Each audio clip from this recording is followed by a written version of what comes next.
प्रिया जी अयोध्या से। राधे राधे महाराज जी। राधे राधे महाराज जी। महाराज जी मैं पुलिस में कार्यरत हूँ। महाराज जी जीवन में बहुत अधिक उतार चढ़ाव आ रहे हैं। चुनौतियों का सामना करने के लिए आंतरिक मजबूती मैं कैसे लाऊं? खुद को भगवत मार्ग पे प्रारंभ करना चाहती हूँ। हाँ, नाम जप में नाम जप बल है। जितना नाम जप करोगे उतना बलवान हो जाओगी। ये जो हम चाहते हैं कि ना करें फिर भी हम करते हैं, या जो हम चाहते हैं करें नहीं कर पा रहे हैं, इन दोनों के लिए हमें नाम बल की आवश्यकता है। हम जितना नाम जप करेंगे उतने हमें बल आता चला जाएगा। नाम जप जरूर करो, सबका मंगल इसी में होगा। आप देख लीजिए, खुद देख लीजिएगा। और नाम जप नहीं तो बातों से काम, क्रोध, लोभ, मोह, मद मत्सर इनको नहीं जीत सकते आप। ये बहुत सुबह है, 1 मिनट में बड़े अच्छे अच्छे को घुटने मिला देते हैं। इसलिए नाम जप जितना अधिक करोगे उतना ही आनंद आपको रहेगा। देखो नाम जप का कितना बड़ा बल होता है। एक दिन ठाकुर हरिदास जी महाराज चैतन्य महाप्रभु के परिकर के हैं, हरे कृष्ण कृष्ण कृष्ण हरे हरे, हरे राम राम राम हरे हरे, जोर जोर कीर्तन कर रहे थे। तो एक धनी मानी 2-3 वैश्याओं के साथ निकला। तो धनी मानी ने कहा कि देखो ये महात्मा कितने निष्ठावान है, नाम जप कर रहे हैं। तो उन वैश्याओं में कुछ चंचल स्वभाव की तो होती है। तो उनका हमको एक दिन का अवसर दो, इनकी भक्ति को अभी देख ले हम। उसका ठीक है। और नौ युवती श्रृंगार करके गई। और वो हरे कृष्ण कृष्ण कृष्ण जोर जोर बोलते थे ऐसे। वो गई ऐसे करके बैठी। उन्होंने देखा, देखते ही समझ गए। भगवत भक्तों के पास भगवत कृपा से इतना ज्ञान होता है कि कौन किस भाव से आया है, समझ गए। तो बस हरे कृष्ण कृष्ण। वो कहती रुको आप हमसे बात करो। हरे कृष्ण। पूरा रात हो गई वो महात्मा को देखना, हरे कृष्ण। दूसरे दिन फिर श्रृंगार करके आई, तीसरे दिन फिर श्रृंगार करके आई, और तीसरे दिन रो पड़ी। जब रो पड़ी तब रोके। कहा क्या कहना चाहती थी? बोले अब तो सब बह गया। 3 दिन से कीर्तन सुन रही हूं, मैंने ऐसा निश्चय किया था कि आपको भ्रष्ट कर दूंगी, लेकिन आज मुझे इतना पश्चाताप हो रहा है कि आप जैसे निर्मल महात्मा के प्रति दोष दृष्टि, भगवान मेरा उद्धार कैसे होगा? मैं नीच वैश्या हूं। तो उनका हरे कृष्ण बोलो, इसी से तुम्हारा भी उद्धार होगा। वो उसी दिन से परम भागवत बन गई। और महाराज तो स्वयं परम भागवत है। नाम का बल देखो, एकांत स्थान, और वो आई है सहयोग काम का लेकर के भ्रष्ट करने के लिए। तो अब वहां कोई प्रश्नवाचक चिन्ह था ही नहीं। जवान साधु थे तो भ्रष्ट होने में कोई देर, लेकिन नाम में इतना सुख है कि भोग में अरुचि, और भोगासक्त वैश्या को भी भोगों से अरुच करा के वहां भागवत बना दिया। नाम में बड़ी सामर्थ्य है। आप नाम की सामर्थ्य को आश्चर्यचकित होकर मानोगे ही नहीं कि ऐसी कहां होती नाम में सामर्थ्य। एक केवल राम जी भक्तमाल का चरित्र है। केवल राम जी, जिनको कुबा केवल राम जी कहते हैं, वो गरीब भगत थे।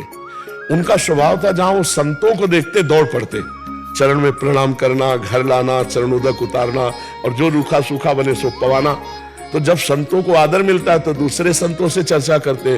तो एक अयोध्या से बड़ी भगवान श्री राम जी की मंडली संतों की उधर से गुजर रही थी। तो पूछा भाई केवल राम जी का घर कौन सा है? बड़े भगत हैं भाई यहाँ।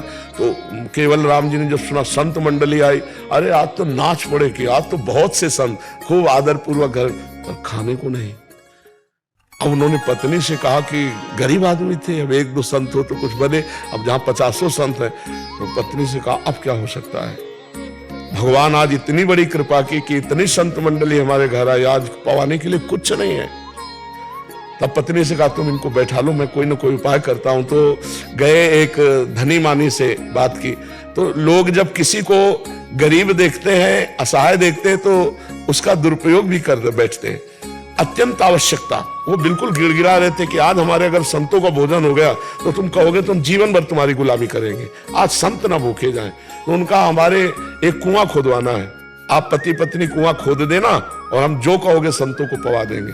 तो घी, दाल, आटा सब संतों के लिए ले गए और खूब चक पवाया। जब संत चले गए तब उन्होंने कहा तो मिट्टी, उस समय 60 हाथ 70 हाथ खोदना तब कुआं खुद पाता था। अब वो दोनों राम फावड़ा मारते, वो तसला में रखती राम, और उठा के ले, पति पत्नी दोनों भगत राम राम राम राम कहते हुए 40 हाथ खोद लिए। अब जे ही नीचे वो खोद रहे थे, ऊपर वो रस्सी से मिट्टी खींच रही थी। तो जो बालू वाली मिट्टी थी वो ऐसे धंस गई, पूरा कुआं बैठ गया। अब उनके बचने की तो कोई संभावना ही नहीं केवल राम जी के। लेकिन देखो संत सेवा और भगवान नाम का प्रभाव।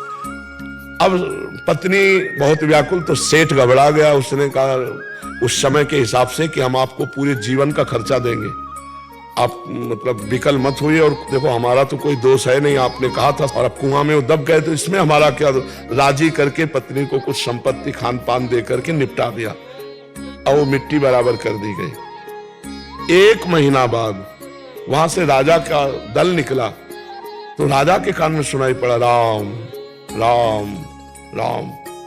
तो इतना आर्त भाव था कि वो तत्काल चकित हुई, मंत्री से कहा यहाँ ये आवाज कहां से आ रही। तो उस आवाज को खोदा गया, तो वहां जहां कुआं था ना, वहां से आवाज आ रही थी। बोले राम राम राम राम, आवाज बोले यहां से आ रही महाराज। पूछा यहाँ क्या हुआ था। बोले 1 महीना पहले केवल राम जी थे, बड़े भगत थे, वो सेठ के कहने से कुआं खोद रहे थे, तो मिट्टी धस गई, तो इसी में मर गए, तो हमें लगता है उनकी प्रेत आत्मा है, वो राम राम कहती। बोले नहीं, खुदवाओ इसको।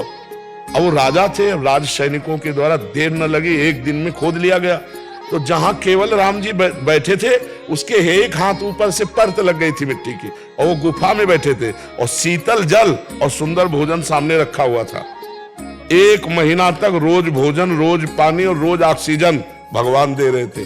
तुरंत खोला गया, निकाला गया, तो अब उनकी तो महिमा प्रकाशित हो गई, बड़ा चरित्र लिखा।